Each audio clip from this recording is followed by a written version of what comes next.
Sedikit update soal meja kerja editor kita dan ada meja gue juga sih. Total ada 8 produk yang kita tambahin, ada yang berdasarkan dari kesukaan kita terhadap looks-nya aja dan ada yang emang secara fungsi itu kita butuh. Jadi kita akan bahas lebih lanjut, langsung aja masuk ke videonya.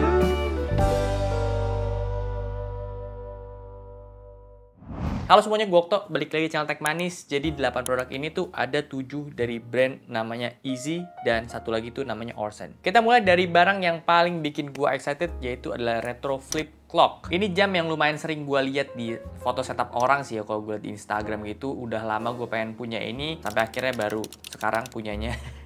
Karena kalau lihat di online store itu ya beberapa kali gue lihat ya harganya juga variatif, ada yang ratus ribu sampai 1 juta. Dan gue pernah lihat review di online store itu ada yang rusak pas pengiriman, jadi cukup worry lah.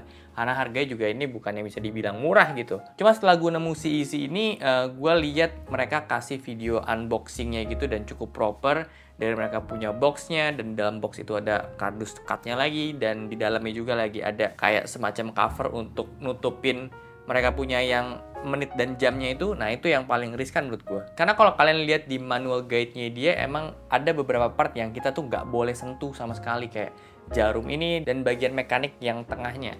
Karena kalau kita sentuh, tewas aja kayak mungkin jamnya ya. Tapi jujur gue suka banget sama dia punya desain dan cara kerjanya juga unik dengan menyampingkan segala drama pas lagi setup ini jam. Sebenarnya stepnya tuh gampang aja, kita tinggal beli baterai yang A1 yang gede itu ya, kita masukin di dalamnya situ, terus kita tutup dan itu udah nyala jamnya. Tapi kita tentu harus adjust waktunya disamain sama waktu real time sekarang. Cara aturnya dia tuh ada di bagian menit, kita tinggal puter aja ke depan jadi waktunya terus maju. Jangan sampai kelewatan. Kalau misalnya waktu aslinya itu jam 9, nah kalian setnya di jam 9:02, nah berarti kalian harus muter 24 jam lagi.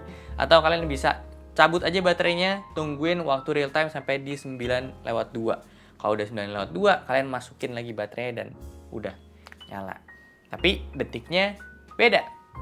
Di sini drama terjadi, gua setup ini selama 25 menit untuk nyamain detik dengan waktu asli. So far sih gue pakai udah hampir seminggu, 2 minggu ya. Dan tadinya itu gue udah pas di 00 pas dia ganti. Sekarang udah lebih lambat sekitar 8 detik. Karena ujung-ujungnya ini jam tuh punya akurasi di 90 detik per bulan. Yang artinya selama per bulan itu bisa aja nih jam telat atau lebih cepat. Tapi jujur gue kebantu banget sama jam ini karena di setup gue tuh dan di ruangan yang atas gak ada jam fisik gitu.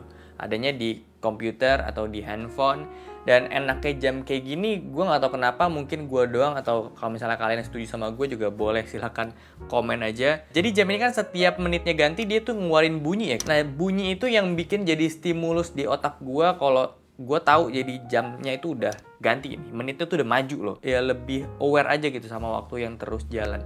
Itu sih yang gue rasain. Si brand Easy ini tuh ada beberapa warna varian yang lain ya. Gue pilih yang chrome dan warna itunya hitam, jadi lebih klasik dan minimalis gue ngerasanya. Harganya dia di 449.000, termasuk oke kalau gue lihat di Tokopedia, dan stoknya juga dia masih lengkap banget. Selanjutnya itu adalah headphone atau headset stand. Ini gue pakai karena gue sekarang pakai 2 headphone. Satu itulah headphone untuk gue monitoring ya, kalau misalnya ada video preview gue biasa pakai itu, dan satu lagi itu wireless gaming headset yang udah pernah gue review juga. Itu gue pakai sekarang emang untuk main game. Biasa gue taruh headphone gue itu adalah di holder yang udah nyambung sama cup holder juga yang dijepit ke meja ya. Dan karena gue nambah satu jadi itu nggak cukup, dan kebetulan karena ini wireless jadi gue beli yang di atas meja aja untuk jadi pajangan, sekaligus emang fungsinya tuh untuk naruh headset aja. Jadi kalau misalnya gue butuh tinggal ngambil dan lebih gampang lah. Ini dari Easy juga, mereka punya 2 varian. Gua yang simple aja, dia kakinya itu pakai metal dan bawahnya itu dari rubber. Satu lagi tuh ada yang standnya itu pakai kayu ya, dan itu ukurannya lumayan gede, jadi di setup gue kurang masuk aja. Jadi gue pilih ini karena lebih simple dan dia juga harganya di 145.000 aja. Barang selanjutnya itu ada di meja yang belakang kita, yaitu arm monitor. Ini ganti dari yang modelnya itu cuma sebatang terus ada armnya ke samping. sekarang jadi yang segitiga kayak di setup gue juga. Kenapa akhirnya ganti ini? Karena memang ini lebih kokoh aja gitu. Karena full metal, dia aluminium gitu, jadi kelihatan juga lebih elegan. Dan mekanisme jepitnya juga ini beda dari gue punya arm. Itu juga alasannya kenapa akhirnya bisa pakai arm ini di meja yang belakang. Karena model jepitnya dia itu bukan diputer dari luar ya, melainkan dari dalam. Jadi kita harus jepit gitu, terus kita baut dari atas, lama-lama jepitannya bisa naik dan ngejepit ke meja. Jadi nggak ada bagian menonjol di belakang meja gitu. Satu hal yang kerasa model jepit kayak gitu lebih oke adalah dia tuh nggak mentok sama tray kabel manajemen yang kita pasang di sini juga. Sementara kalau model puter belakang itu akan mentok karena ada lebihannya di bawahnya. Jadi cocok banget sama kondisi meja kayak gini. Tapi minusnya ketika kita udah pasang semuanya dari armnya sampai monitor udah di mounting, terus posisinya itu kurang pas, agak PR aja. Jadi semuanya harus dicabut dulu, baru kita longgarin bautnya, digeser, dibaut lagi, dipasang lagi. Kalau model yang puter itu kan ya kita tinggal puter aja dari belakang, longgarin dikit bisa digeser. Tapi ini beneran jadi lebih clean dan lebih hemat space aja gitu di belakang mejanya. Untuk VSA-nya ini support 75x75 dan 100x100 mm. Fungsinya ini bikin monitor kita bisa lebih fully ergonomic ya. Sesuaiin tinggi itu bisa, swivel bisa, tilt bisa, rotate bisa. Dan ini emang enak banget setiap joinnya untuk kita maju mundur, kita atur itu super enak, gak keset sama sekali dan gak berat. Dan tentu ada kabel manajemen juga di sini. Kalau kalian perhatiin emang setup meja kerja kita itu selalu ada arm monitor karena emang sepenting itu. Untuk harga arm monitor CEC ini emang lebih mahal dibanding yang gua punya ya. Dia ada di 599.000, tapi gua emang bisa rasain perbedaannya sangat signifikan. Dari looks-nya juga ini lebih cakep, dan secara join pengaturannya juga ini lebih oke. Masangnya juga lebih mantep di bagian VESA-nya itu ya. Kalau kalian lihat, nggak perlu dibaut-baut lagi, jadi tinggal masukin, puter kunci, udah. Next adalah wireless charging. Kita sebelumnya itu belum punya wireless charging dan sekarang punya. Ini sekaligus jadi phone holder juga ya, karena ini support MagSafe, cocok buat iPhone 13 ke atas. Untuk iPhone XR ini tetap bisa juga karena di paket pembeliannya kita dapat kayak macam holder di bawahnya.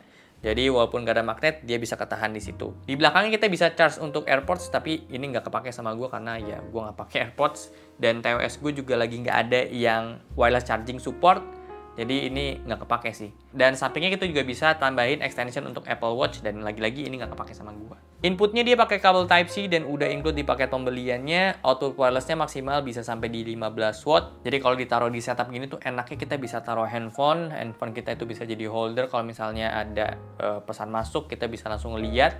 Dan sekaligus juga itu ngecharge, jadi once kalau misalnya kita mau cabut, baterai kita udah selalu penuh. Yang gue suka juga dia bisa diputer-puter kayak gini, buat dimainin tuh enak karena ada bunyi-bunyi kliknya, jadi ini satisfying. Khusus untuk yang wireless charging ini, brandnya namanya Orson. Kalian bisa belinya itu di MONK Official dengan harga di 300 ribuan aja. Selanjutnya, ini adalah barang yang sebenarnya nggak pernah kepikiran sama gue sebelumnya, tapi setelah beberapa waktu belakangan, gue jadi lumayan adalah sering-sering nulis gitu juga, kayak nulis dokumen, tanda tangan, atau suka ngirim barang juga kadang suka masih tulis tangan. Jadi pulpennya tuh hilang mulu ya di sini. Gue juga heran, orangnya cuma 2 teman, pulpen nggak pernah awet. Jadi sepertinya gue tuh butuh kayak tempat pensil ya. Dan kebetulan CEC juga ada. Warnanya bagus banget, kayu dikombinasiin sama metal warna hitam. Jadi ini elegan banget, gue suka sama warnanya dia. Dan dalamnya juga itu ada lapisan kayak karet gitu. Jadi kalau kita taruh pulpen atau barang-barang di situ nggak langsung kena ke metalnya. Untuk harga ada di 225.000. Sebuah kotak pensil gitu emang ya cukup pricey, tapi dari kualitas yang dikasih, material itu emang bagus sih. Selanjutnya ini adalah tray cable management. Sebelumnya kita udah punya ya dan pakai juga di meja ini. Dan udah ditempel juga bracketnya, dan itu modelnya kan di bor ya, dibaut di bor. Kemarin coba untuk pasang aja ke bracket yang lama dan ternyata emang masuk, jadi itu sama ukurannya, beda di bentuk si tray-nya aja. Kenapa gue pengen punya satu lagi? Karena di setup yang bawah itu nggak ada tray cable management, jadi gue pengen pindahin aja gitu. Intinya ini adalah part yang menurut gue penting banget untuk kalian pakai, untuk kalian pertimbangin, karena biar di bawah setup meja kerja kalian tuh rapih gitu, nggak ada kabel sama sekali. Beda dengan model yang gue pakai, itu adalah jaring-jaring. Yang ini kan tray, jadi sebenarnya sih lebih rapi, cuman masangnya lebih effort aja. Untuk harganya dia murah ya, di 129.000, sama dengan merek Oximus juga yang sebelumnya kita pakai. Lanjut, ini adalah dash shelf, karena dash shelf kita udah terlalu banyak ya, sebenarnya udah sering banget kita gonta-ganti dash shelf. Dan yang ini kenapa Nino mau pakai lagi, karena dia bosan sama yang bentuknya lebar dan terlalu banyak kompartemen. Dia pengen yang lebih simple aja, karena ya cuma kepake untuk pajangan-pajangan. Jadi di kanan kirinya itu bisa lebih luas. Yang intinya sih ada gap yang cukup tinggi di bawahnya untuk bisa taruh DAC sekitar ya 10 cm lah ya. Jadi ya ini cocok lah punyanya si Easy ini di 80 cm lebarnya, warna juga pas sama daun mejanya. Jadi ya oke lah untuk dash shelf media. Untuk kualitas kayunya sih ini ya standar aja, nggak yang solid dan berat banget gitu. Gue yakin ini juga kayu olahan dan dilapisin, tapi lapisannya itu beneran rapih banget. Untuk harga dash shelf ini ada di 299.000, termasuk yang budget banget untuk sebuah dash shelf. Dan terakhir adalah tatakan atau coaster untuk kita taruh gelas. Nah ini adalah hal yang menurut kita tuh krusial banget di meja kerja dan meja juga. Ini kan nggak murah ya, daun mejanya itu yang ini kayu, yang gue walaupun dia lapisan apel tapi tetap aja airnya itu bisa ngerusak kayu gitu. Jadi gue sangat-sangat menghindari kalau naruh sesuatu yang dingin langsung nempel ke daun meja. Itu sakit hati banget rasanya. Jadi gue selalu punya coaster ini untuk taruh gue punya gelas atau minuman dingin gitu di atas sana. Walaupun masing-masing meja gue dan Nino itu udah punya kayak cup holder sendiri ya. Ada cup holder satu di gue sana di ujung, dan Nino juga ada cup holder di dia punya backboard. Tapi tetap kadang suka kurang, kita punya air mineral dan punya kopi juga. Jadi nggak cukup satu, coaster itu bisa jadi opsi tambahan. Untuk materialnya juga ini bagus banget, atasnya pakai vegan leather, jadi bekas minuman itu airnya nggak nembus ke bawah, dan bersihnya juga gampang, tinggal dilap aja. Terus untuk bawahnya dia pakai rubber, jadi kalau kita taruh minuman di atas dia nggak jalan-jalan. Untuk harga juga ini murah banget, satu itu 29.000, tapi kalau misalnya kita beli 4 itu harganya di 99.000. Jadi itu dia total ada 8 barang kita tambahin di setup meja kerja kita sesuai sama kebutuhan kita masing-masing juga, gua sama Nino ya.